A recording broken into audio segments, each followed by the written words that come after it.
This shit got no games on it. This is gonna be so fucking hard to read.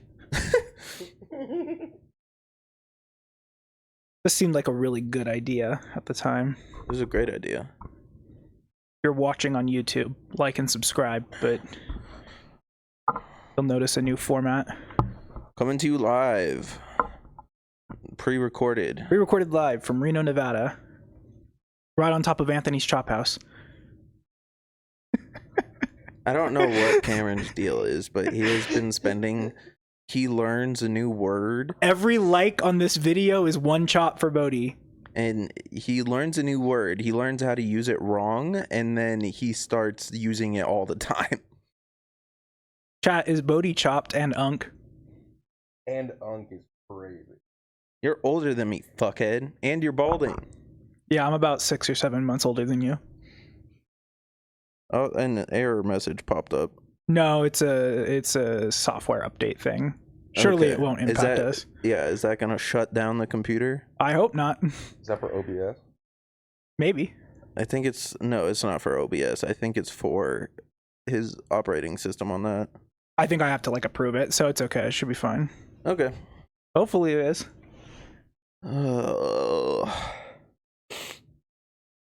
So how we feeling? Are we comfy? Comfy over here. Everyone wiggle your toes. Put some playlists on. We're gonna be put on a playlist for podcasts with boys Y'all who. got socks on. Should we take our socks off? No, we should not take our socks off. Okay. Yeah. I think the audience. No, the sock thing is. You gotta leave something to the imagination. Yeah. No. They've seen my whole pussy. I can't show them the toes. Your big toe is like so much longer. It's got like a weird shape going. Almost like a concave. Oh, you're talking about me? Yeah, you. Yeah, no, I have some fucked up toes. They're not at all symmetrical. Kind of looks like cat ears. They kind of look like Yeah, Ninja little Turtle bit. feet. Ninja Turtle feet? That explains why I'm so good. My leg is already asleep. So I cannot wait until we're done recording and I stand up and fall over. Normally my balls are the ones that fall asleep because I sit cross-legged. Your balls? Yeah, I sit cross-legged when we record. You don't do like this. You sit. Yeah, he goes all the way. I'm trying to leave the It bulge. starts I'm trying to smelling cover up the really bulge. bad, I got and really big balls. If I man spread, you're gonna see the shape of my balls. Yeah, and the smell will escape. And then Bodhi's gonna go crazy You also wear because shorts that are like. they're not 2 sizes too small. They're just a short inseam. Probably pop out. That's not true because I'm wearing underwear. It's one of the rare occasions I'm wearing underwear. He usually doesn't wear it. They are like shrink wrapped on your thighs. Oh, God forbid someone have fucking built ass legs. We can't all have toothpick legs. No, yeah, that's fine. But I'm just saying, Complimenting like, your hamstring. it would be a little bit. It might be more comfortable for them if they weren't like. They're normal when I'm standing up. They're normal. I'm sitting down, and you know your legs get bigger when you sit down. Yeah, and you should base the size of the shorts you wear among the circumstances you least find yourself in. I'm comfortable the way I am right now. Chat, how does my crotch look right now? Nobody cares. Yeah, I don't know. I didn't have anything. Joe, we usually do a weekly recap. Uh-huh. So how was your week? My week was. Wait, talk louder. And I'm also in Reno with the boys. Fucking sick. Yeah. When was the last time we all came to Reno? Fuck, like years ago, maybe. Okay. Probably more than that. More than that. Yeah. It had to have been more than that because me and you came up with Josh. Remember when we went to your cabin and then we came here? Oh, that was like 5 or. That was like 6 years ago. That was the last time I was in Reno. That was really? Yeah. I mean, me and Bodhi came here like probably like 4 years ago. Was it 4 years? I was I think it was. Yeah. when Josh flew in. Yeah. Picked him up. He flew into Reno? Yeah. Yeah, he wanted to come. Okay. No, he's a big boy learning how to command. He's a big boy in Iran. We'll be playing around soon. What did I do this week? I don't think I did anything. Caught a I just rat, went to work. But that's the whole thing. We already talked about everything. That's what I was asking Joe. That's the problem. We did already talk about everything. We should have just like not even looked at each other. Just silent trip. Yeah. That's why this recording would be more entertaining if we did it like that. Do you want to put your fish in the fridge, by the way? That's okay, right? Okay. I like it. Okay. Chat, how chopped is Joe? He wants to microwave fish in our hotel room. It's really good fish. If you say chat one more time, I'm going to find a Trojan about that. Like, to put into your fucking router. This isn't...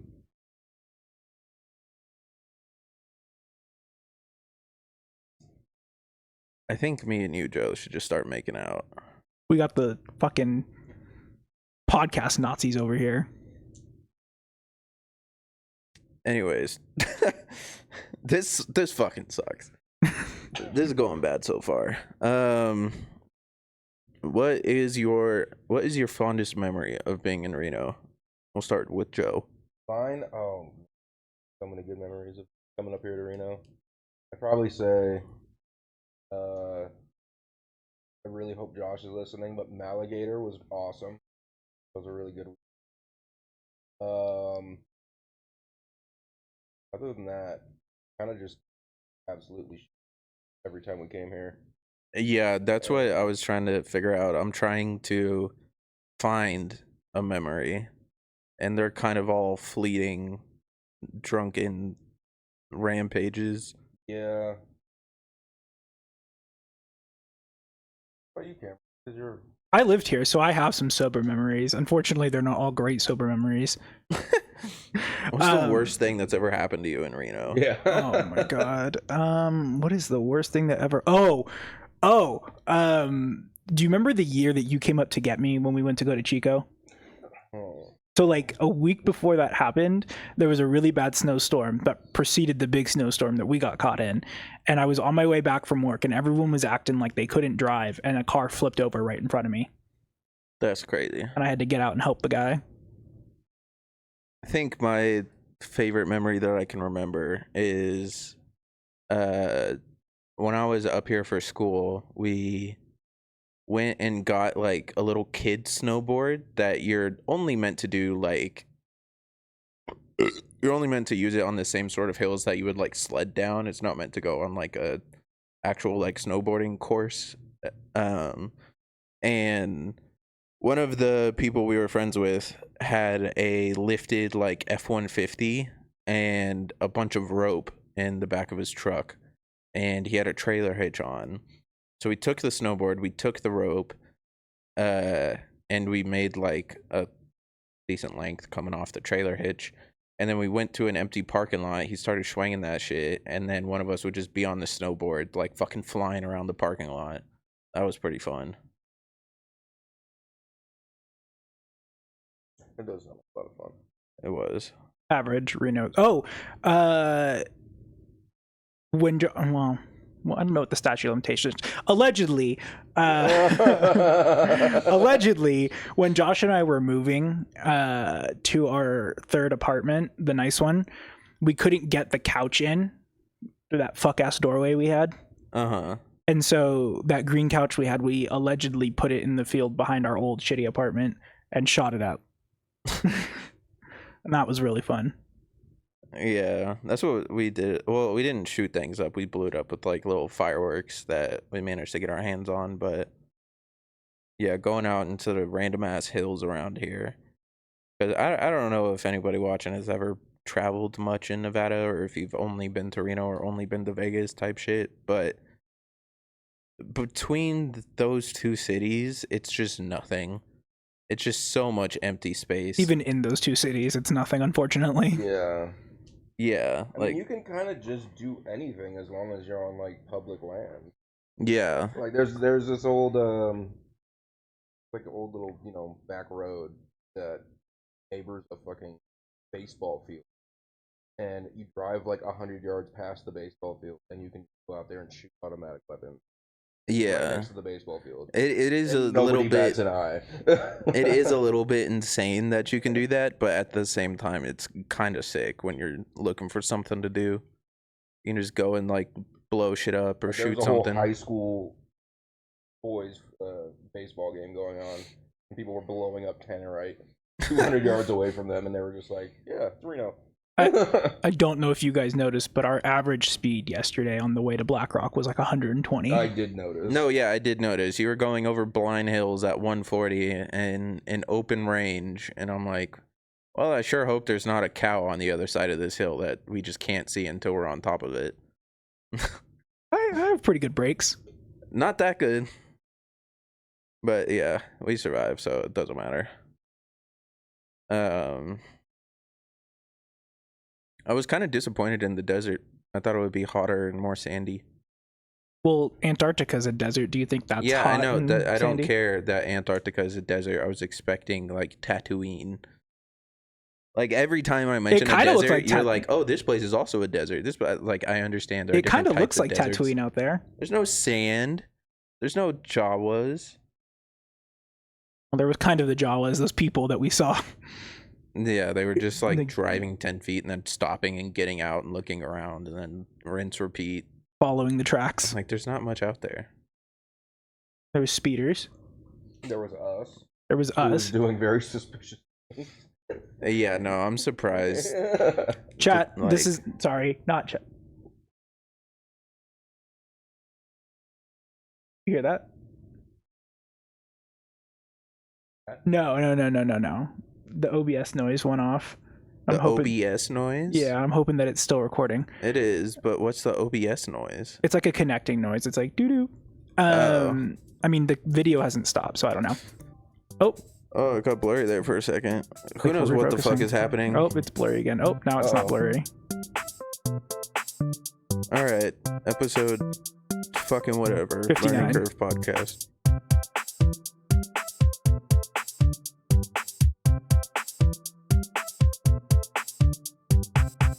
Um, 10 off of 6.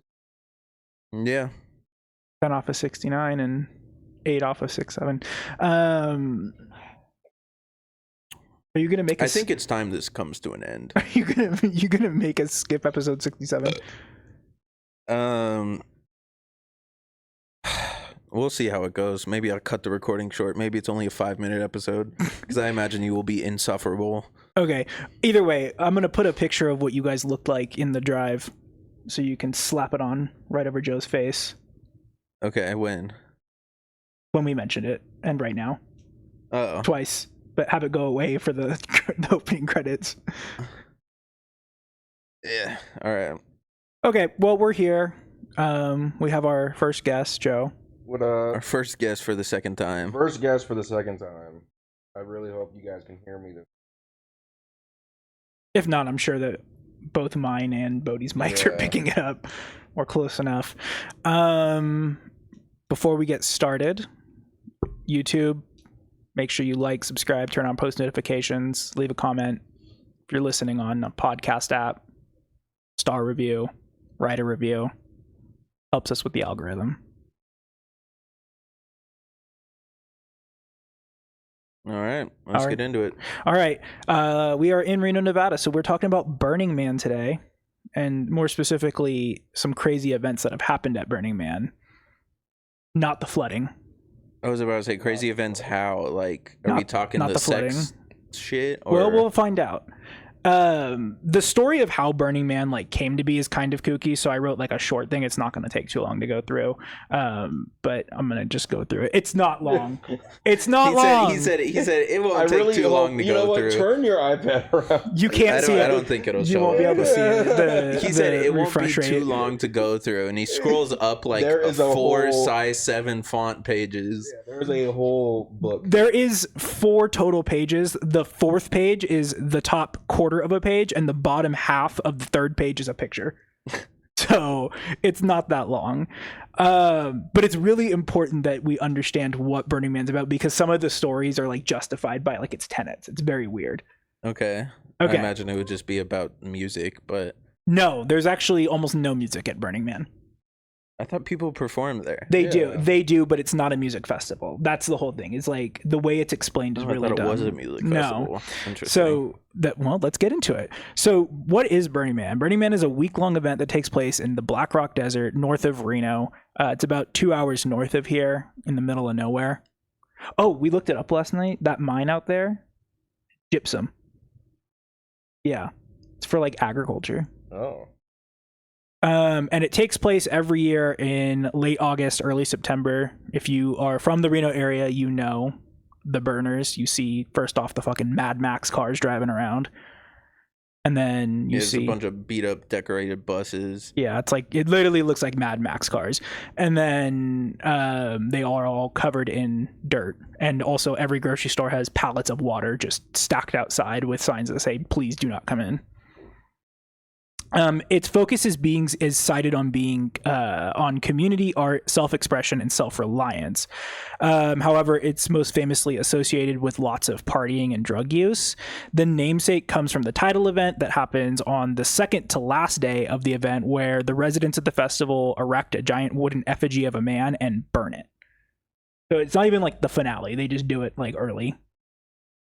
Interesting. I thought it would have started with I didn't know when they burned the dude. Nope. Yeah, they I just didn't know either. vibe. Its co-founder Larry Harvey, who we're going to get into later because he has a whole thing going on, cites the festival as having 10 guiding principles. I did have a link to like explainers on all of them, but they're kind of all self-explanatory, so I don't think we'll go through them. But number 1 is radical inclusion.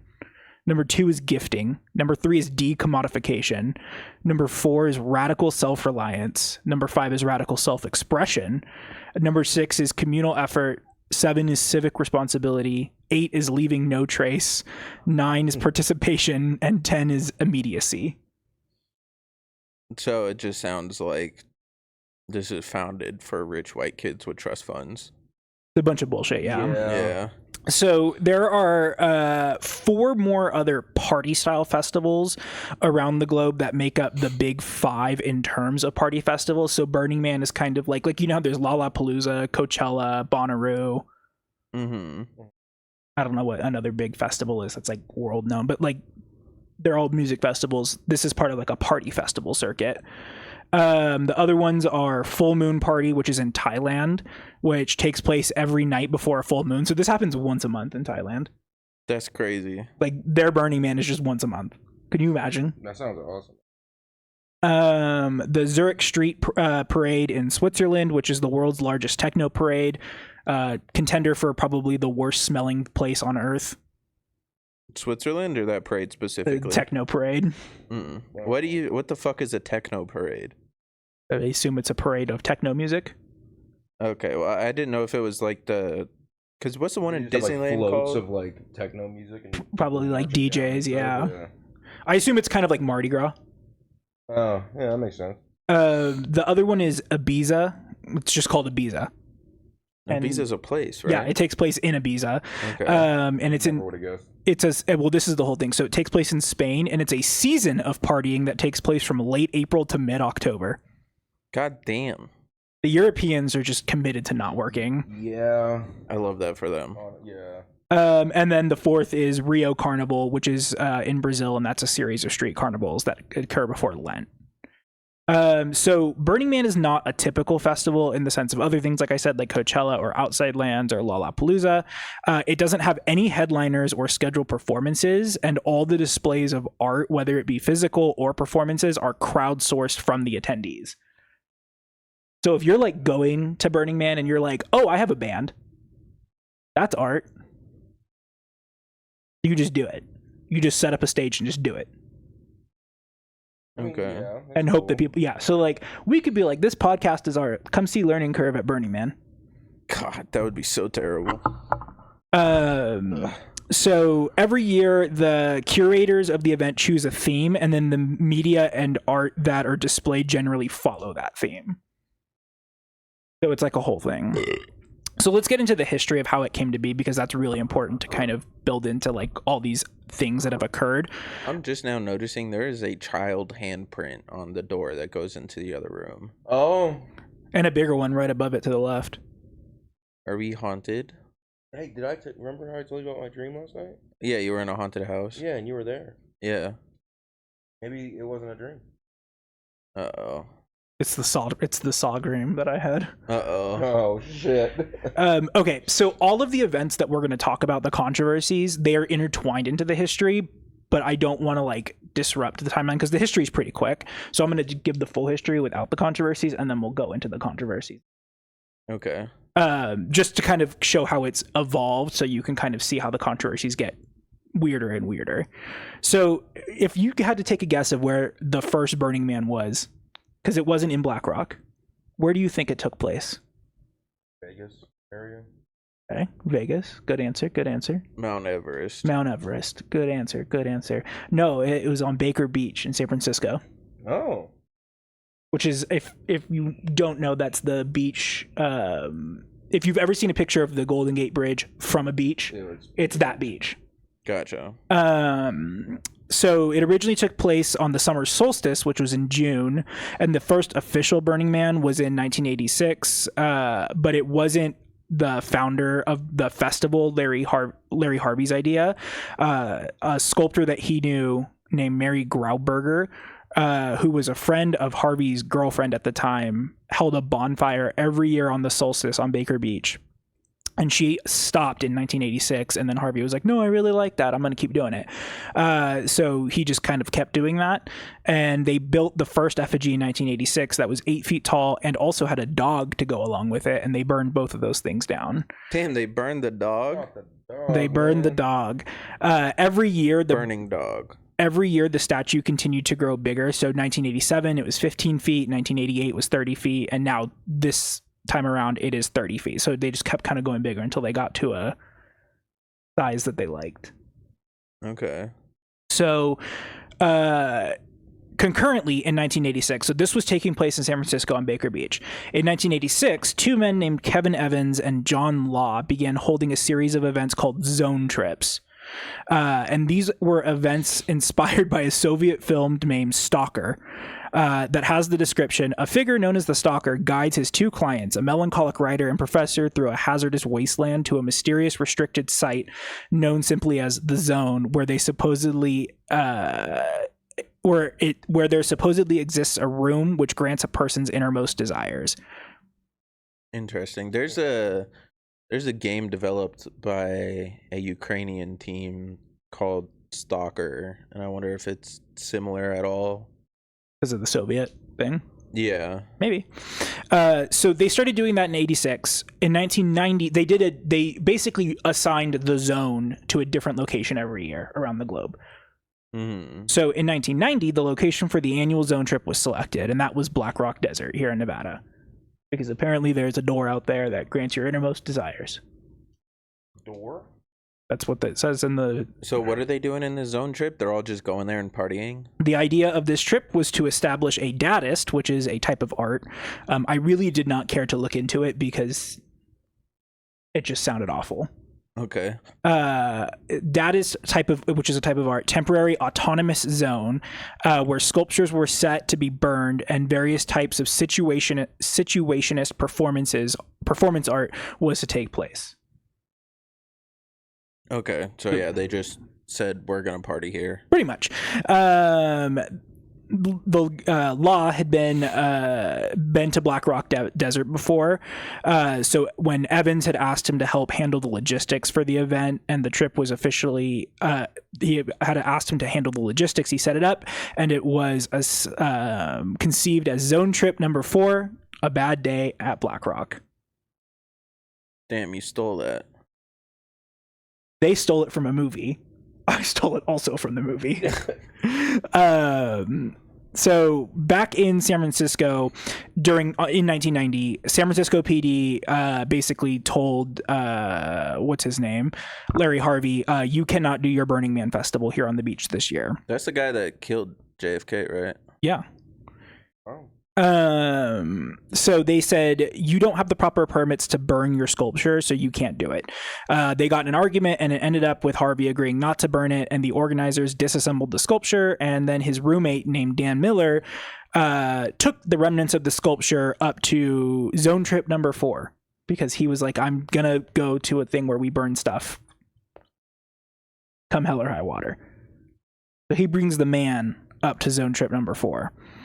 And they burned it, and it was like a huge attraction and success out there. So following the event, a friend of Law's named Michael Mickle realized that due to Black Rock Desert's harsh environment, because at this time even that little like mining town didn't exist, so there was like literally just nothing out there, that a bunch of people were doing drugs and could get lost and just straight up die out there because everyone was partying so hard. It's not that big. Like, you could see the edge of it from where we were. I don't think there was any roads out there at the time either. Like that street, which just wasn't there. How are they getting there? So, like the highway that we were on. Yeah. How are they getting there? Probably. They're just driving through the wild, like over the mountains and shit.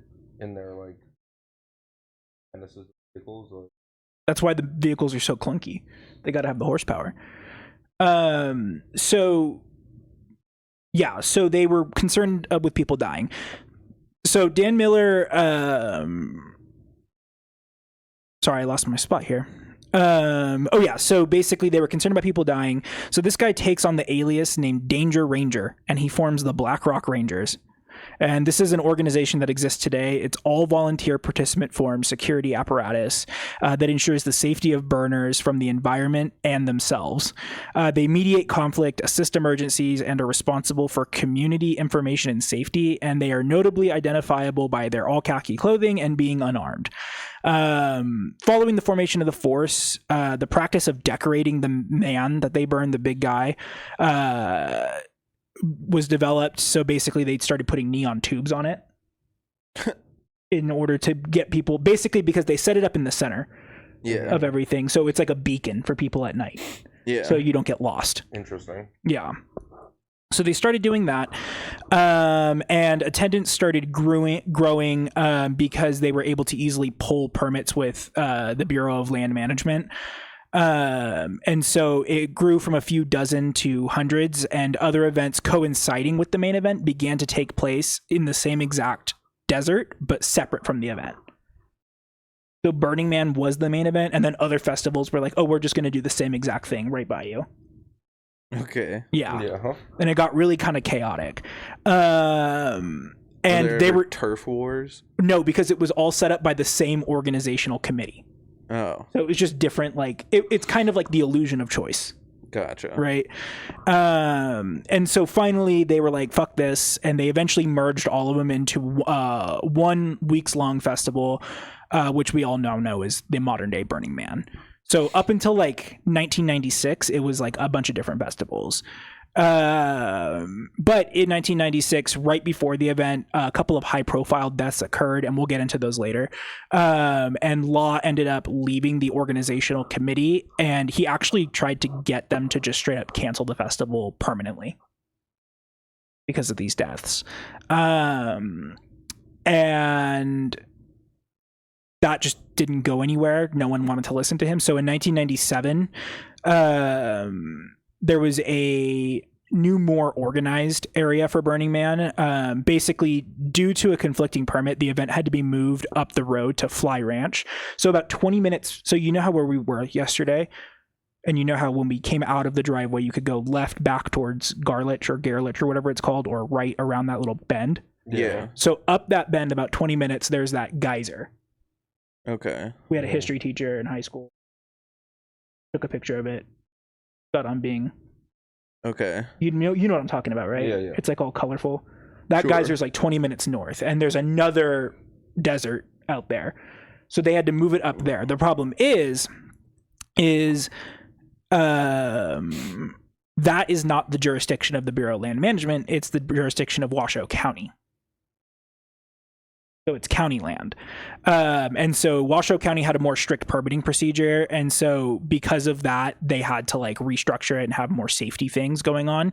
And it worked in their favor because the festival was growing in size, and when they went back to the original site, which is where we were yesterday, the Bureau of Land Management kind of caught wind of how organized the festival had become when it was under Washoe County's jurisdiction. So they just copied Washoe County's like requirements. And when the festival returned to Black Rock Desert, Harvey and his organizing committee created Black Rock City LLC, which is now listed on the map. So that's how, like, when we searched on the maps yesterday, it's Black Rock City. We went to a business. Oh, okay. Yeah. So it wasn't an actual city. So, like, what is everything in that city? Like, yes. Oh, okay. Yes. So basically, the founders of this company consisted of Larry Harvey, who was the chief philosophy officer. Harley K. Dubois, which was the chief transition officer. Marion Goodell, who was the CEO. Crimson Rose, who was the art transition officer. Will Roger Pedersen, who was the Nevada Relations Director, and Michael Mickle, who was the historian and archivist.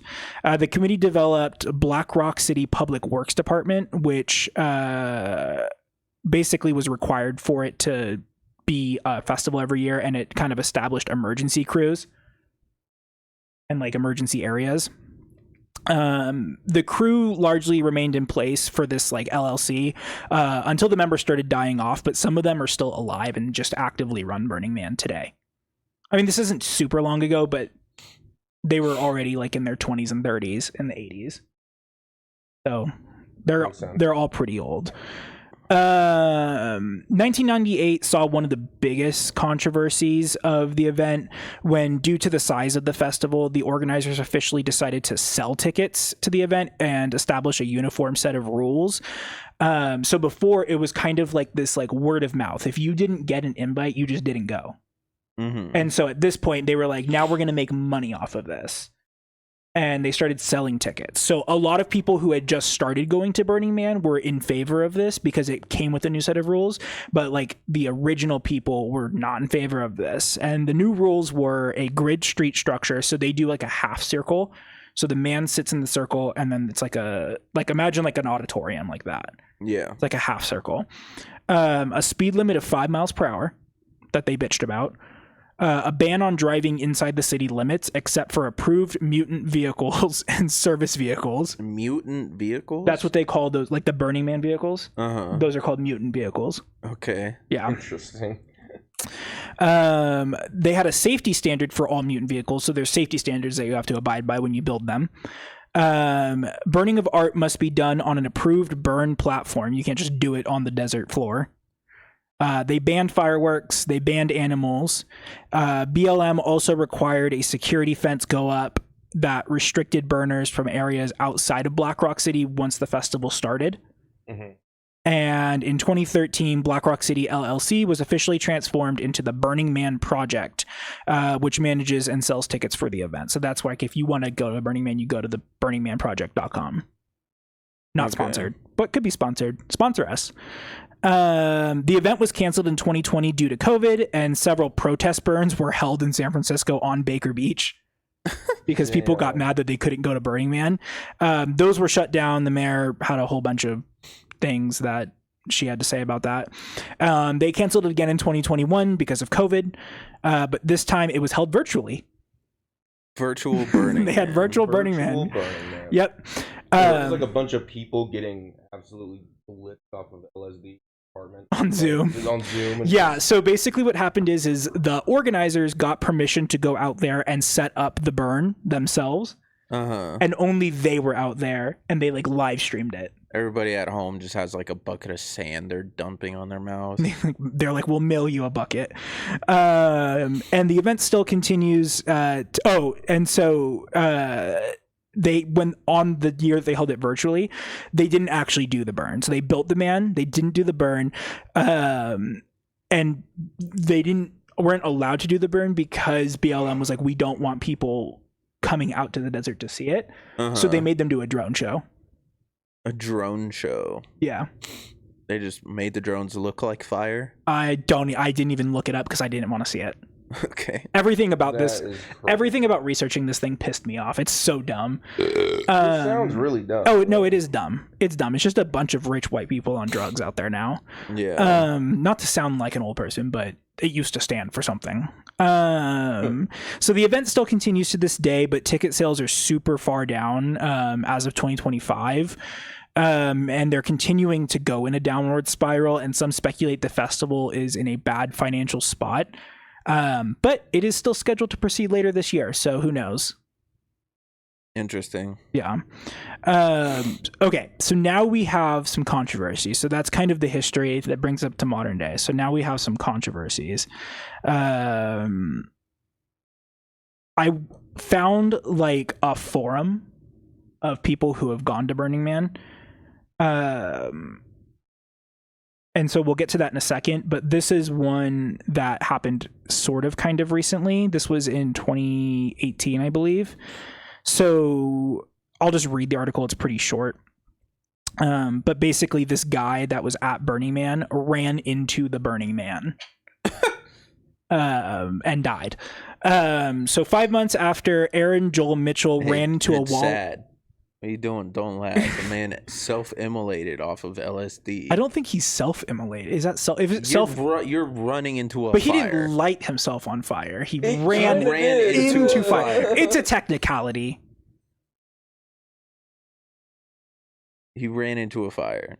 Okay, so 5 months after Aaron Joel Mitchell ran into a wall of fire at Burning Man's pinnacle celebration last year, some but not all questions surrounding his death are being answered. His parents still have no idea why, nor his friends. His mother is using God to help her heal. His friends' recollections, and his adventurous life. I can tell you why. He mixed too many drugs. Yeah. So one of his friends was cited as saying he was the closest thing to Jesus in a new age way. Okay. Dude, okay. Fuck the people that go to Burning Man. Holy shit. What the fuck? Yeah. So apparently, for some reason, Washoe County did not have this case because the Sacramento County Coroner's Office was the one who started doing the investigation on it. Sacramento County? Yeah. Okay. Yeah, so I don't know why I don't know if he was from Sacramento County or not, but yeah. So the Sacramento County Coroner's Office has officially ruled Mitchell's death a suicide, though the office listed the cause of death as cardiac arrest, bodily shock, and third-degree burns on 97% of his body. According to the Sacramento County Coroner's final report, Mitchell, 41, ran into Burning Man's central effigy as it was engulfed in flames on September 2nd. He died the following week, so he lived. Yeah, a lot of self-immolation victims usually do live for a little bit and then they end up dying. Yeah. So they get into a little bit about what Burning Man is, so I'll skip ahead there. Mitchell, quote, spoke about end of life, unquote, during the festival, according to the death certificate obtained by the Reno Gazette-Journal until last week. The University of California Davis Medical Center treated Mitchell, so they took him all the way to Davis. Though staff did not conduct an autopsy report since the cause of death was apparent. While the hospital has not publicly released any further records of Mitchell's death, medical staff told Mitchell's mother no trace of drugs or alcohol had been detected in his system. Bullshit. No way. Yeah, I do find that a little bit hard to believe, but I mean... They didn't do an autopsy, though, so Yeah, but you can still run a toxicology report without an autopsy, but I feel like it either...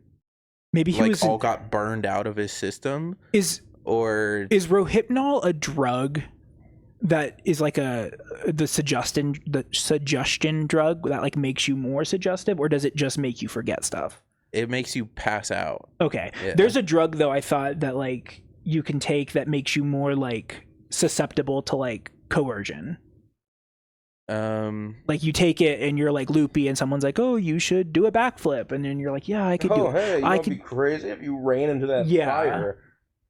I mean, maybe. I don't know all the effects of all the drugs. I'm not here to speculate on that, but I'm just saying it's weird that they didn't do an autopsy and then they were like, man, this guy just killed himself for no apparent reason.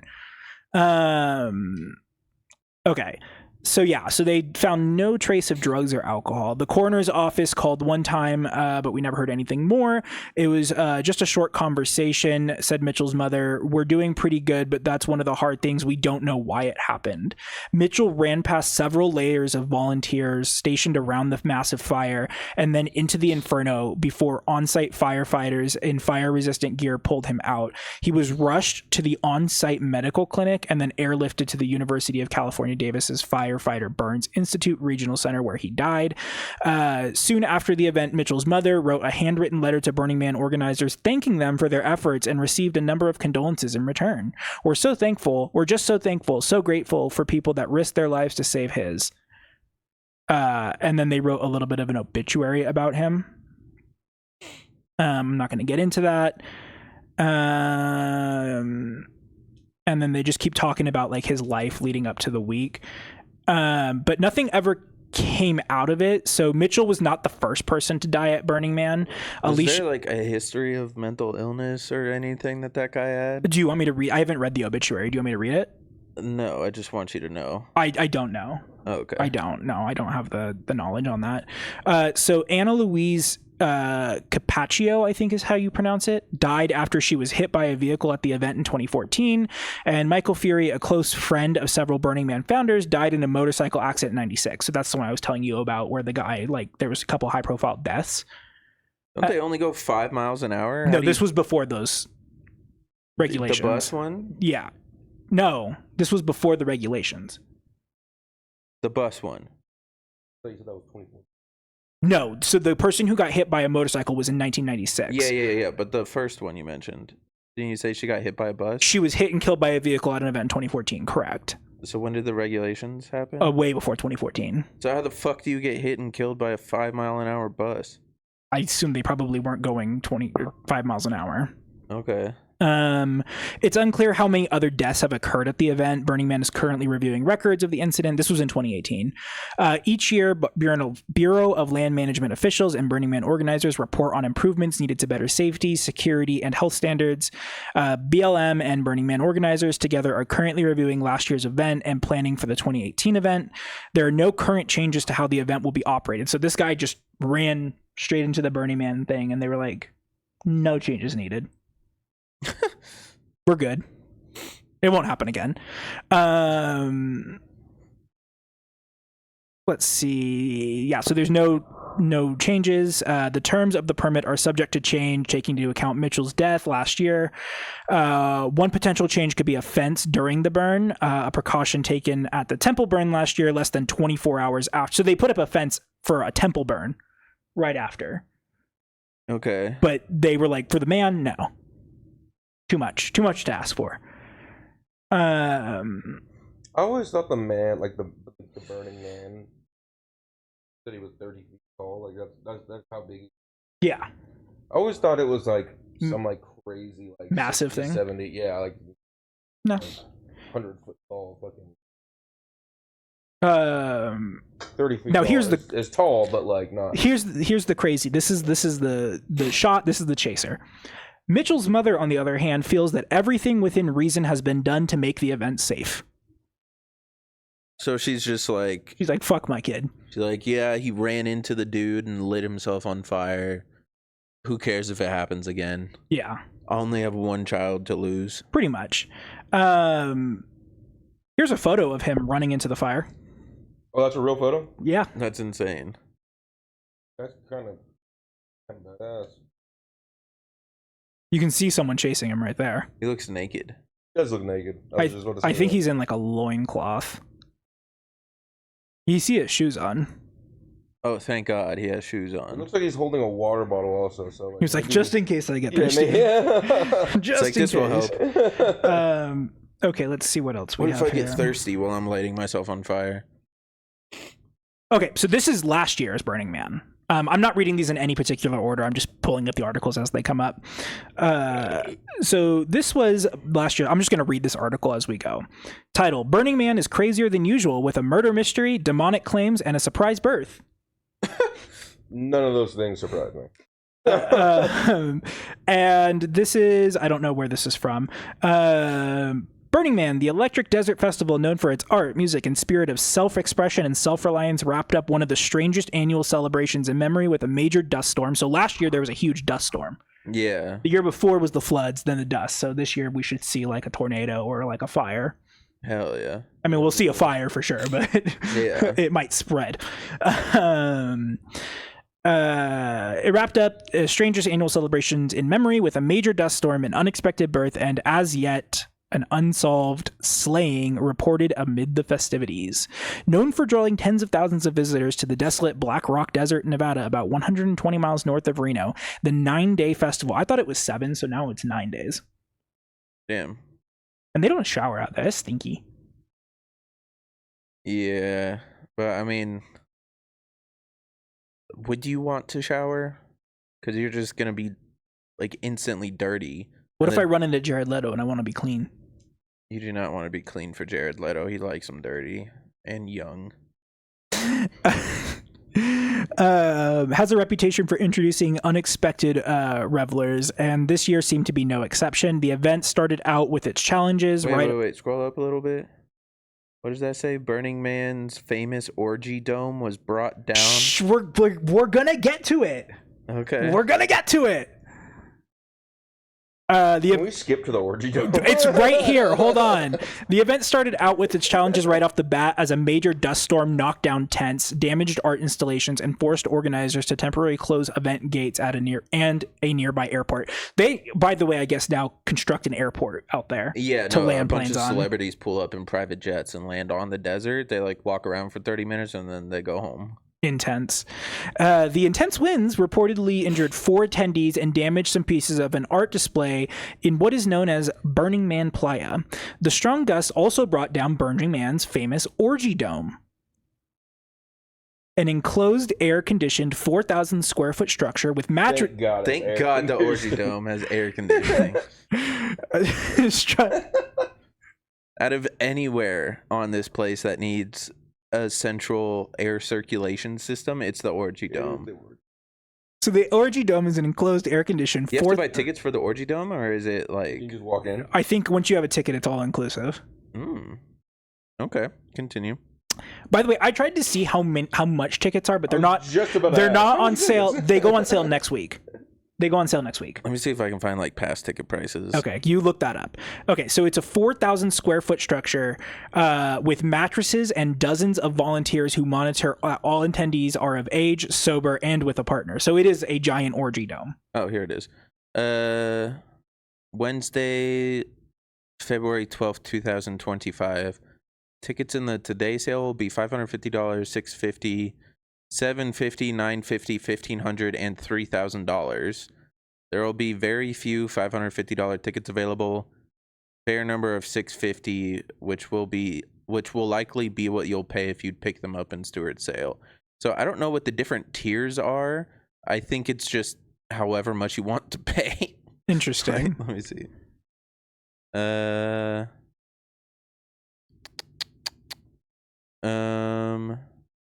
Burning Man is using a tiered pricing model. If you're paying $750 or more, you're helping cover the actual cost of running Black Rock City, about $749 per person in 2023.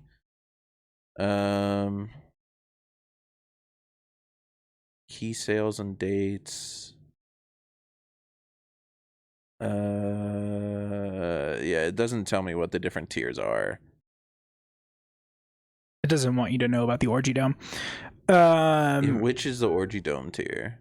So SF Gate reported that when the dome was brought down by the winds, a whiteboard was posted in its place notifying visitors that it had been damaged and that organizers were working to erect it once more. Incredible journalism to put the word erect next to orgy. We need this shit back up now. We got fucked too hard, the sign reportedly read. We need to help reopen. Fucked too hard, the dome collapsed.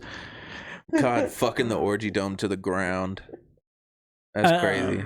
The famous festival, which also draws millionaires and tech executives, was also the site of a surprise birth after a woman who said she was unaware she was pregnant delivered a baby Wednesday at Black Rock City on the playa. Yeah, shut the fuck up. He knew you were pregnant. You're a little weirdo and wanted to give birth to your baby at Burning Man. Here's everything. Burning baby. Throw him in the fire. Yeah. Here's everything you need to know. It's an absolute miracle, the father Casey, 39, of Salt Lake City told the Times. This fool's name is KC39. Did she have sex with a robot? No, the dad is Casey. But they're 39? no, like age 39. Oh. But they're from Salt Lake City. Interesting. They're So they went from one Mormon. fucking salt bed to the other to Yeah. give birth. His wife suddenly went into labor inside their RV last week and gave birth to a 3.5-pound baby girl. An obstetrician, pediatrician, and nurse who were nearby, also attending the festival, responded to cries of help and assisted with the delivery and care of the newborn. God, it's so scary knowing that your doctor could be at Burning Man. That's what I want. A fucking nurse strung out on PCP helping deliver my baby. That's so scary. The couple and their new daughter were first cared for at Burning Man's medical tent until a helicopter arrived to take the child to a neonatal intensive care unit in nearby Reno.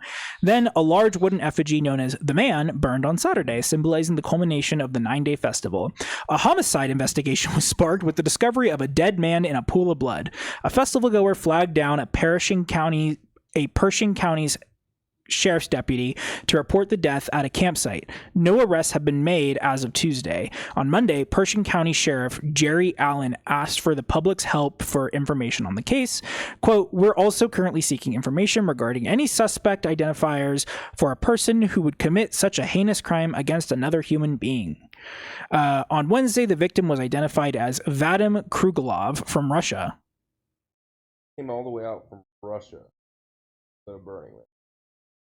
Ended up like you, What? dead on the playa. No. Spoiler alert. Our hearts go out to Vadim's family and friends as we grieve the loss of a community member, organizers of Burning Man said in a statement. Burning Man Project is doing everything we can to assist with the sheriff's investigation so the perpetrator can be caught and brought to justice. Officials have not released details in the case. However, the victim was killed other than saying that the attack was a singular crime. After all the festivals you've told us that happen in Europe, Burning Man seems like the worst one out of all of them. So I'm really interested why this Russian guy decided to come out here. Yeah. And it's further. Officials have not released detail. Oh, I already said that. On Tuesday, Pershing County's officials, so this was like right after the event ended, announced they had made progress on another crime with the arrest of a Southern California man on suspicion of sexually assaulting a woman during the festival. Deputies were contacted Monday by a woman who said that she had been assaulted at the event, and deputies searched for the alleged assailant at the festival grounds, and on Tuesday arrested 34-year-old Alessandro Boshnat. Boshnat was charged with 4 counts of sexual assault, maybe, and 1 count of burglary. The fuck? Yeah. You stole her innocence. Now here's where it gets crazy, because it wouldn't be a Learning Curve podcast without mentioning RFK. The festival also drew the attention from outside the desert after Nicole Shanahan, and they describe her as a Silicon Valley attorney and former vice presidential running mate for Robert F. Kennedy Jr., pondered on social media whether the desert celebration was demonic. I mean, I guarantee there's some demonic ritual. Well, this is what she had to say about it. "I used to be a devoted burner, having attended faithfully every year from 2014 to 2022, Shanahan wrote in a lengthy post on Twitter. Shanahan was formerly married to Google co-founder Sergey Brin and has since questioned the safety of vaccines and proclaimed herself to be a, quote, new Christian. She got kicked out the orgy dome. Yep. She got pounded too hard in the orgy dome. It collapsed, and now she's a Christian. In the post, she wrote that her previous visits to Burning Man, she saw that, quote, thousands of people moved about with smiles, intoxicated by freedom and joy, and navigating the city of Black Rock with ephemeral air. Yes, there are constant orgies, she wrote. Yes, drugs are consumed in staggering quantities. And yes, sexual assault and rape occur at Burning Man, along with tragic, often preventable deaths. Nudity is everywhere. Overdoses happen so frequently that they rarely interrupt a party or shut down a camp.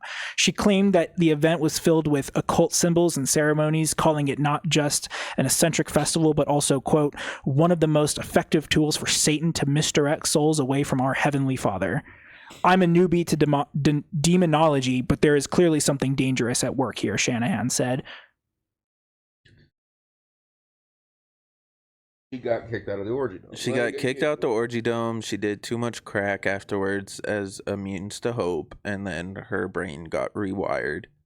Yeah. Yeah, that's Okay.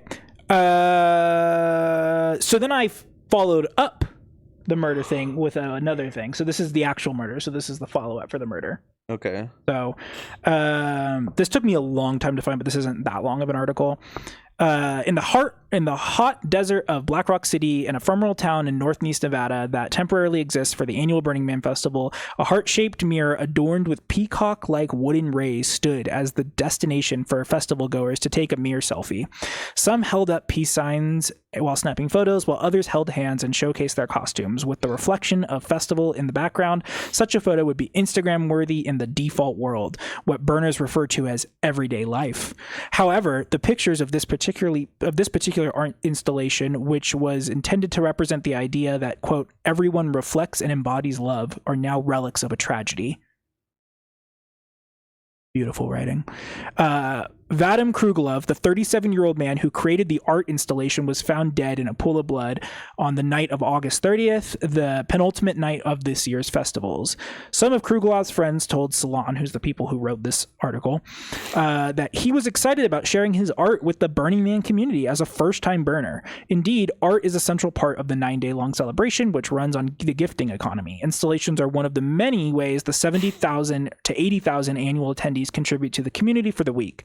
Others include providing attendees with cold drinks, offering a discussion, workshop, photography, or useful supplies. Imagine you're like, I'm out of water. Are you reading an ad for Burning Man, or are No. you following up on the murder? I'm following up on the murder. Imagine you're like out of water and someone's like, well, in this gifting economy, I can offer you a discussion. I would hate that. I would just want water. Right. yeah. Before Krugelov set off... Crack.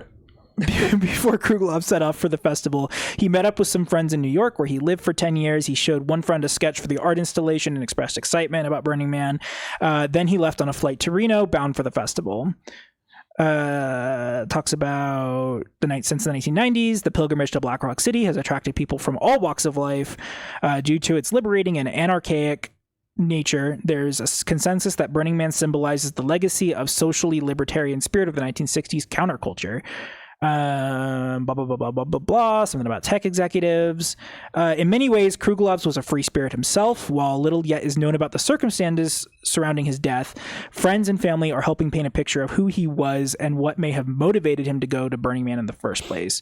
Krugelov moved to New York City in 2015 from Omsk, Russia, a city in southwest Siberia, with a population of over 1 million.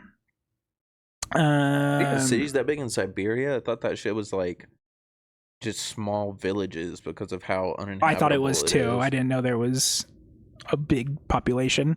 That's also a desert. Yes.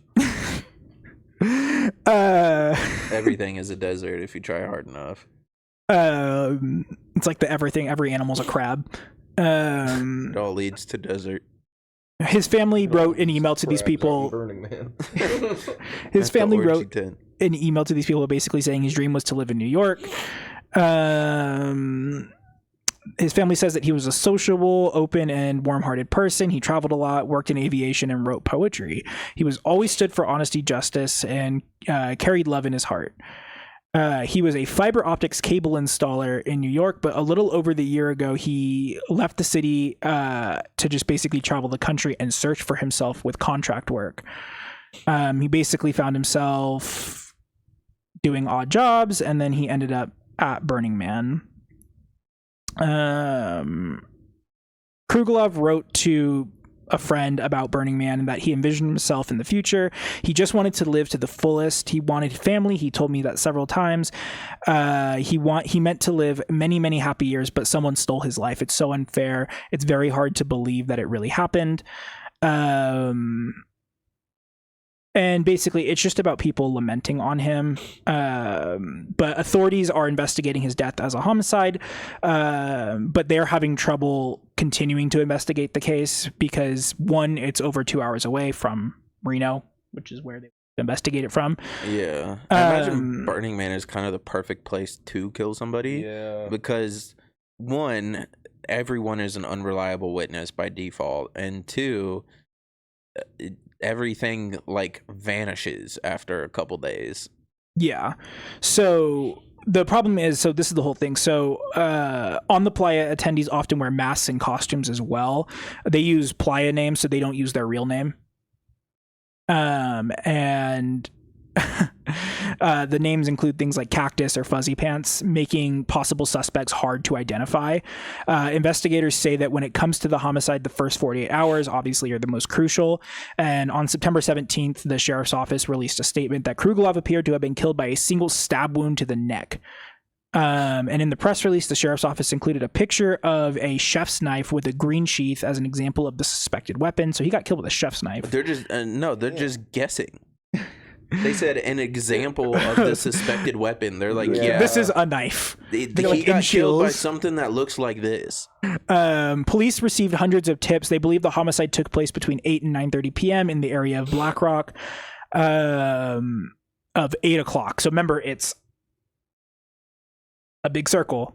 So in the 8 o'clock area, the playa is arranged into a semicircle, and radial streets are named as if they were positioned on a clock face. Streets that circled the center where the man was are named in alphabetical order. A woman who attended the festival, asked to remain anonymous, told us that she rode by on her bike in that area while the burn event was happening, not too long after the individual was killed. In a phone interview, she said that the vicinity around where he was found was dark and relatively empty aside from the police presence. Interesting. Daniel Vanderberg Woodward, a 5-year burner from California, camped near where Krugelov was found. In a phone call, I call him burners. 5-year burner had described the area. This is interesting. He described the area where he was found as Russian speaking. So they got apartheid out there. They got, yeah. They're fucking segregating at Burning Man. Yeah. And the tent near where Krugelov was found was very quiet and very private, notably when he and his campmates returned from the burn to police activity near the tent. He said he did not sense an urgency from the police. Even the cops out there are fucked up. Now he's worried about what a homicide at Burning Man could mean for safety and festival in the future, where there have been several deaths at the festival. This is the first time there's been a homicide. I don't believe that. Yeah, I don't believe that either. Lots of people probably got killed out there. So here's a quote from the 5-year burner himself. This exposes an Achilles heel to the burn. Just one. This is the first time something bad has ever happened. And other people potentially trying to get away with something this awful. That's probably actually my biggest fear, and that's probably the thing that scares me the most. What would your playa name be, Joe? You go to Burning Man, what are you introducing yourself as?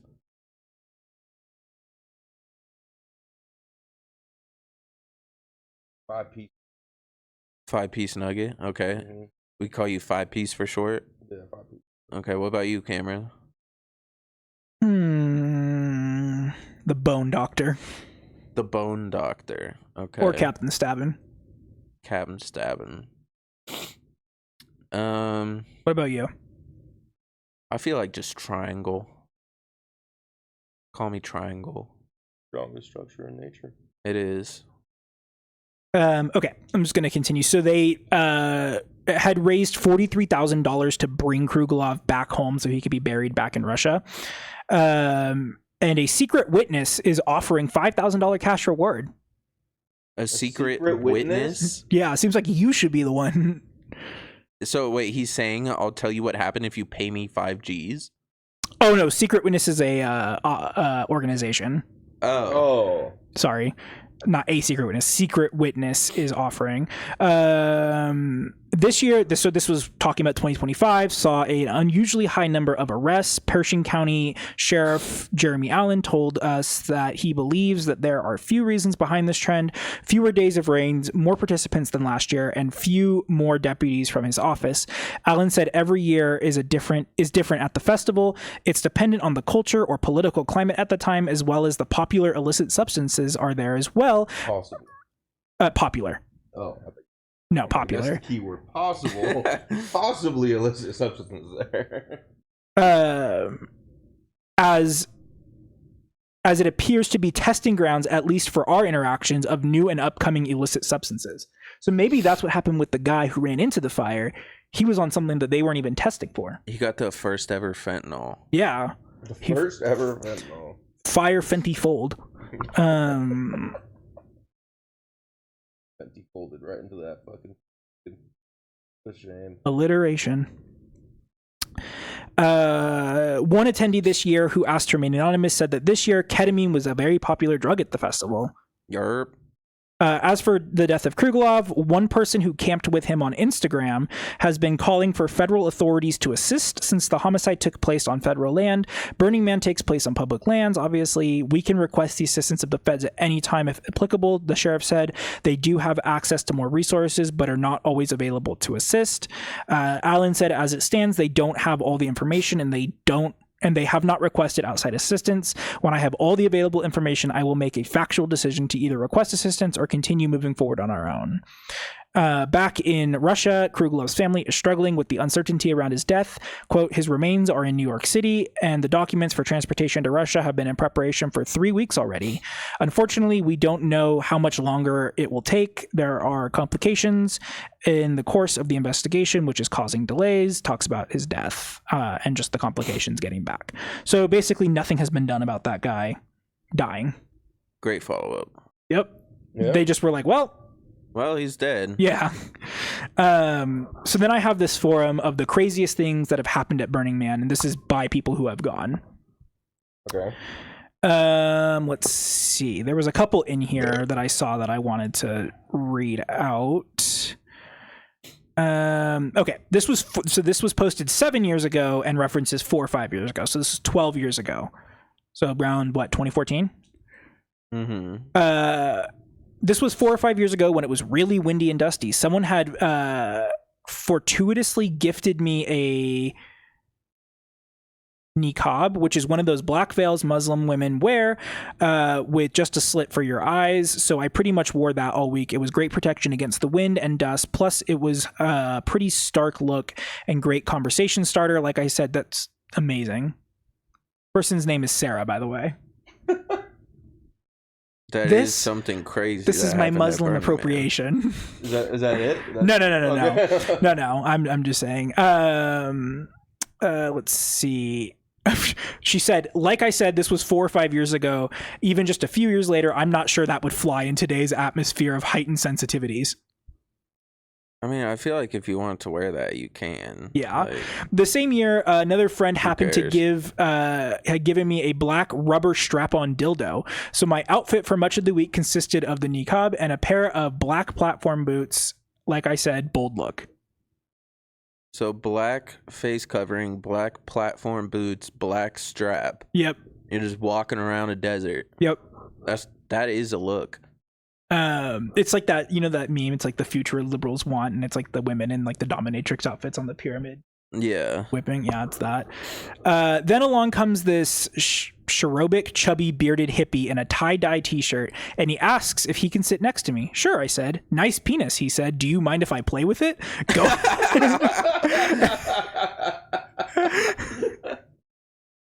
Go ahead.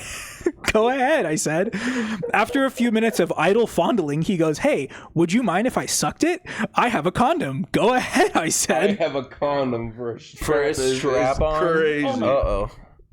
For a strap-on, yes. That's insane. So he rolled the condom over my black rubber strap-on and proceeded to suck my dick right there in the middle of center camp. Well, he probably thought that it had been used. Like, yeah. You know what I mean? So, you know, maybe there's like dirt and stuff flying all over the place. You know okay. what? That's fine. Maybe the condom isn't that bad of an idea, but like, he's probably like, I'm not the first one to suck this. Still weird. Strap. Okay, yeah. Well, it gets worse. I expected him to just sort of half-assedly lick it a few times, like LOL, OMG, ha ha ha, that was fun. But this dude was not there to fuck around. I'm here to tell you that chubby hippie deep-throated my penis for something like 30 minutes straight. I'm not exaggerating. It went on and on and on. She just sat there and let him for 30 minutes straight? Yeah. He never seemed tired sucking that dildo, really going to town with the movements and everything, all while I just laid there totally passive, stretched out my black platform platform boots, niqab not moving. Meanwhile, all these people are milling around center camp buying coffee and looking at art and shit. Blasé as fuck, like I've seen it all. But then their eyes would catch what was going on in my little corner of the world, and the involuntary double takes were priceless. No burner on earth, especially not the kind of burner who buys coffee at center camp, was blasé enough not to react. It was comedy gold. I asked the hippie if it would be okay with him if my sister took some photos of all this, and he was fine with it, even staring directly into the camera with a very intense expression as he deep-throated my black rubber phallus. His hairy belly peeking out of his tie-dye shirt. Like I said, this went on for at least 30 minutes, and it was without question the most fun I've ever had at Burning Man. I've been 10 times. But That's crazy. After about half an hour, my friends and I got kind of bored and decided to have a drink at the hair of the dog, and we invited the anonymous dick-sucking hippie to join us. But his bike was parked on the opposite side of center camp, and he disappeared off into a dust cloud, never to be seen again. A few weeks after coming home from Burning Man, I made a slideshow of all my photos to post on social media, along with a song I came up with. It was kind of a little music video. I debated on including the photos of the dick-sucking hippie out of concern for his privacy, but I reasoned that since he was perfectly willing to have his photo taken in a public place, it was fair game. But part of me was slightly apprehensive on the remote chance he might happen to see it. The dick-sucking. Because the song I had written to go along with the video was pretty good, my slideshow ended up getting shared quite a bit on social media, and sure enough, before you know it, someone had tagged him in one of the comments. Yikes. But all he did was comment back, "Yep, that's me," and then sent me a Facebook friend request. Come to find out, he is one of the rare people who just truly doesn't give a fuck, and consequently he has become one of my favorite people in the entire world. We are still Facebook friends to this day. That's crazy. Are you Googling dick sucking? I just Googled Burning Man to see if it would come up, but I'm not sure if that's narrow enough. But I mean, if it was pretty popular to the point where it got shared and reposted, I figured it would pop up. We should look for it after this, but Googling dick sucking Burning Man probably is not a good idea. What's the face covering called? A niqab. How do I spell that? Niqab, sorry. Niqab. Correct. Okay, I'm just gonna keep looking. Okay, so this is the next. I'll read one more because this one's kind of long, and then we'll wrap it up for the day. My wife and I attended Burning Man for the first time in 2011. We were guests of Camp Love Puddle, and my friend was the proprietor of Disco Fish. That's the amphibious vehicle, Disco Fish. Interesting. Oh wow. Or sorry, the mutant vehicle. It's a little angler. Yeah, a little anglerfish. The top of Disco Fish is one of the best spots to be in the playa. You get a great view of all the action. Back in 2011, there was a ladder that led up to the back of the fish to get up to the deck on top. Throughout the night, burners would come and go. On our second night, Friday, we were on top of the fish, and there was an erratic burner in his mid-40s, graying scruff, wearing cowboy boots. He was stumbling all over the top of the platform. While the rails are up top, the deck on the fish stands just over 10 feet off the ground. His behavior suggested that he was on some sort of drugs, and his safety was at risk. A couple of good-intentioned burners tried to help him off the fish and down the ladder. He made his way back to the ladder, bobbing and weaving. He seemed out of it, so we all crowded over to assist him. He would start down the ladder, then come back up again, acting more and more erratic. I grabbed his hand and tried to help him. He screamed, "Get your hands off me," and climbed back up to the top of the ladder. We all stood back, and I politely told him, quote, "Buddy, you're going to die if you..." Buddy. Oh. What do you think I said? I thought you said Bodhi. Oh. I was Buddy, like, what? You're going to die if you fall off this fish. At this point, there was about 8 of us watching in a small group gathering below. Then something insane happened. He stood up, completely straight, looked behind himself for about 10 seconds, squatted down, and backflipped. My heart fell to the floor. Just about everyone on the deck screamed. To our surprise, he executes a picture-perfect backflip from 10 feet off the top of the fish deck, landing on the playa in a perfect squat. He raised his hands to the air and screamed, "Ta-da!" He took a moment to point at us, laugh, and ran away. Despite the expletives we yelled at him for scaring us, it was an amazing feat and a perfect setup that only a professional gymnast could do. Can't imagine how many times he practiced that before coming to gift us that on the playa. I've seen lots of amazing things at Burning Man over 3 years, but that one takes the cake. That's so funny. He was just fucking with them the whole time. Yeah. There's a bunch more. Like, here's people like skinning a fucking animal. Okay. Interesting. But yeah, I read through a couple of these before, and they're like just like, oh yeah, drugs. Not like I feel like I imagine that's the majority of the stories. Yeah. But I found the black dildo cocksucking and Burning Man backflip be the best. No, the strap sucking one was. That was insane. That lock over there is looking at me, and I don't like it. Well, we better go fix that. I told you. I think this room is haunted. It is. Well, would you go to Burning Man, Joe? After hearing all this, I feel like I would want to go there just to like. I would to like participate in it necessarily. No, you would 100% beeline for the orgy tent. I would probably strip my clothes off and okay, real question. If you guys would you guys go end up in the orgy? Would you guys go to like a nude beach or like a nude area? No, because the majority of people that are about that shit are not the type of people that you want to see naked.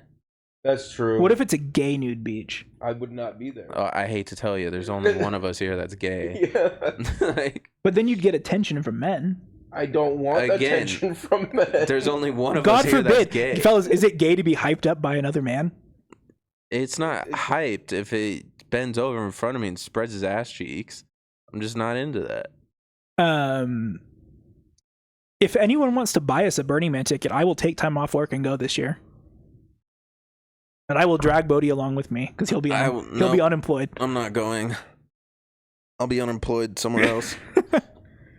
I went to Coachella, and I feel like that's the extent of dirty music festivals that I need to be at. I would go for the blog. No, you would also beeline for the orgy tent. I don't think so. You guys are both liars saying you would not I have a really participate. sensitive nose, and if that air conditioner is not set to low... The fucking... Oh, imagine air conditioning. It would smell like our car did yesterday. Well, no, imagine they say air conditioning, but they just turn it like up. The heater? Make it hotter in there, yeah. Everyone's sweating. It's AC, but it's just like 4 fans. So yeah. The tiny ass little desk fans that you can clamp. That you find in the office, yeah. Interesting. Yeah. Okay. Well, read socials. Got anything else? No, that's it for me. You got anything, Joe? You go to Burning Man, bring condoms. Yeah. Who knows? There might be a big old dildo you want to bounce on. Leave no trace though. Yeah. Yeah, swallow the condom. Or put it in your pocket. Or bring a biodegradable condom. Be responsible. Yeah. Don't have a baby at Burning Man. Don't have a baby at Burning Man. Probably not a good idea to test run your into the fent. fire. Yeah, test your fent. Test your fent. Make sure there's no coke mixed in with it. Yeah. You want that pure shit as much as you can all at once. Oh, I just realized that the socials are gonna pop up right on Joe's face. That's okay. There's been a lot of things on my face. Flat. Maybe I'll put them lower this time. We'll see. Put them on the bowl. I was thinking about it. Okay. Just a reminder, if you're listening on YouTube, those episodes come out every Thursday at 2:30 p.m. Pacific Standard Time. Make sure to like and subscribe, hit the notification bell, leave a comment. Answer if Bodhi's chopped or unk or both. Both. Instagram is Learning Curve Podcast. Twitter is at learningcurvepod. Bluesky is learningcurvepod.bsky.social. TikTok is Learning Curve Podcast. Also, go on there and argue with Bodhi. He likes to argue in the comments. I haven't commented anything in a while because there are no comments. No, there haven't been any comments, but maybe I'll put a poll out there. And if we film the promo for this episode that I want to film, we'll get a lot of likes. So I will gladly hop in the comments with any to argue also. So yeah. I have a lot of free time on my hands. We'll dox Joe for you. You can argue in person. Oh, yeah. Just pull up on me. It's good. Especially if you're in the Bay Area. Bodhi's Twitch is Shrink3Dink. I don't know if he's been streaming lately because I have my Twitch notifications off. I haven't. I have to unfuck my Wi-Fi at home, so I won't even read my Twitch out, but it's ChefCram_. Alrighty. See you next week. Bye-bye. Bye.